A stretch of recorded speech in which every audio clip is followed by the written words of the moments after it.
Big boss രാവിലെ തന്നെ സാബുമോനെ വിളിച്ചെന്ന് നിർദ്ദേശം കൊടുത്തിരുന്നു. ഇങ്ങനെയൊന്നും പോരാ, കുറച്ചുകൂടെ ഒന്ന് ആക്റ്റീവ് ആവണമെന്ന് പറഞ്ഞിരുന്നു. അതും പ്രകാരം ആദ്യം മുതലേ പണി തുടങ്ങിയിട്ടുണ്ട് കേട്ടോ. ആദ്യത്തെ പണി കൊടുത്തിരിക്കുന്ന ജിൻഡോയ്ക്കും അർജുനുമാണ്. ഡെൻ ടീമില് ജിൻഡോയും അർജുനുമാണ് ക്ലീനിങ് സെക്ഷനിലുള്ളത്. അപ്പൊ സെക്യൂരിറ്റിയാണ് ഇത് വന്നിരിക്കുന്നത്. ഇതിപ്പോ ടണൽ റൂമിലാണ് സാബുമോൻ കിടക്കുന്നത്. അപ്പൊ അവരെ വിളിച്ചു പറഞ്ഞിരിക്കുന്ന ഈ റൂം മുഴുവനും ഡേർട്ടായിട്ടിരിക്കുകയാണ്. ബെഡ്ഷീറ്റൊക്കെ ചുളുങ്ങിയിരിക്കുന്നു. ഈ 4 ബെഡും എന്റെ തന്നെയാണ്. നല്ല ക്ലീൻ ആക്കണം, ബെഡെല്ലാം മാറ്റണം, തുണിയെല്ലാം അതിൽ നിന്ന് എടുത്ത് മാറ്റണം, ഷീറ്റുകളെല്ലാം മടക്കി വെക്കണം. അതുപോലെ തന്നെ എനിക്ക് നല്ല നീറ്റ് ആയിരിക്കണം ഈ റൂം, അങ്ങനെയൊക്കെ ചെയ്യണമെന്ന് പറഞ്ഞിട്ടുണ്ട്.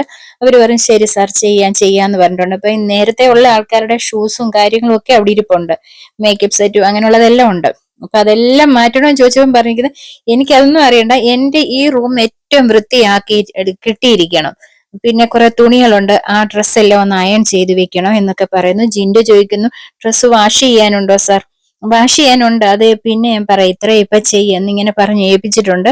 അപ്പൊ അതിനുശേഷം സൗമൻ റൂമിൽ നിന്ന് ഇറങ്ങി കഴിഞ്ഞപ്പോ അവർ രണ്ടും ക്യാപ്റ്റനെ വിളിച്ച്, ക്യാപ്റ്റനെ ആണല്ലോ, അതായത് HR മാനേജർ എന്ന് പറയുന്ന ഋഷിയാണല്ലോ, ഋഷിയെ വിളിച്ച് ചോദിച്ചിട്ടുണ്ട് ഈ മാറ്റേണ്ട സാധനങ്ങളൊക്കെ ഞങ്ങൾ എവിടോട്ട് വെക്കണം, ഒന്ന് പറഞ്ഞാൽ മതി, ഞങ്ങൾ അവിടോട്ട് വെക്കാമെന്ന് പറയുന്നുണ്ട്. അപ്പൊ എല്ലാ സാധനങ്ങളും മാറ്റി അവിടെ നല്ല ക്ലീൻ ആക്കണം എന്നുള്ളതാണ്. ഏത് രീതിയിൽ ഇവർ ക്ലീൻ ചെയ്യുമെന്ന് അറിയത്തില്ല.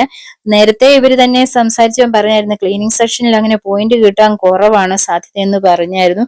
ഒരുപക്ഷെ ഈ റൂം നല്ല രീതിയിൽ ക്ലീൻ ആക്കി കഴിയുമ്പോൾ ഇവർക്ക് പോയിന്റ് സാബുമാൻ എന്തായാലും കൊടുത്തേക്കും. ഏത് രീതിയിലായിരിക്കും, 2 പുരുഷന്മാരല്ലേ, അവരെങ്ങനെ ക്ലീൻ ചെയ്യുമെന്നുള്ളത് അറിയത്തില്ല ബെഡൊക്കെ. എന്തായാലും നമുക്ക് നോക്കി കാണാം ഇതെങ്ങനെയായിരിക്കും ഇവർ ചെയ്യുന്നെന്നുള്ളത്.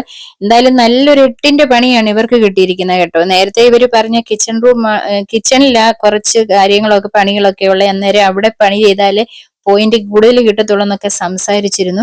പക്ഷെങ്കില് എനിക്ക് തോന്നി ഈ റൂം ഇപ്പൊ നല്ലത് ആക്കാമെങ്കിൽ ഇവർക്ക് നല്ല പോയിന്റ് കിട്ടാൻ സാധ്യതയുണ്ട്. നമുക്ക് കണ്ടറിയാം ഇനി മുന്നോട്ടുള്ളത് എങ്ങനെയായിരിക്കും എന്നുള്ളത്. എന്റെ ചാനൽ സബ്സ്ക്രൈബ് ചെയ്യാതെ കാണുന്നവരാണെങ്കിൽ ഒന്ന് സബ്സ്ക്രൈബ് ചെയ്തേക്കണേ. ഞാൻ ഉടനെ അടുത്ത അപ്ഡേറ്റുമായിട്ട് എത്തുന്നതായിരിക്കും.